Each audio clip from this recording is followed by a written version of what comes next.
เท่าไรโดนอะไรตั้งมากมายมันก็ยังไม่ถึงตายแต่กลายเป็นว่าฉันเรียนรู้มันจนวันนั้นฉันแทบลุกไม่ไหวพระเยซูก็เดินเข้ามาปลอบอยากให้ชีวิตของเราไม่ว่าจะเจอปัญหาใดแค่ขอวางใจในพระเยซูถึงแม้พรุ่งนี้ตัวเราไม่รู้จะเจออะไรจะขอวางใจในพระองค์เคยผิดหวังตั้งเท่าไร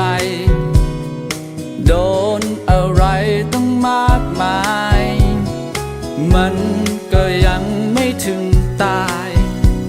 แต่กลายเป็นว่าฉันเรียนรู้มันจนวันนั้นฉันแทบลุกไม่ไหวพระเยซูก็เดินเข้ามาปลอบอยากให้ชีวิตของเราไม่ว่าจะเจอปัญหาใดแค่ขอวางใจในพระเยซูถึงแม้พรุ่งนี้ตัวเราไม่รู้จะเจออะไรจะขอวางใจในพระองค์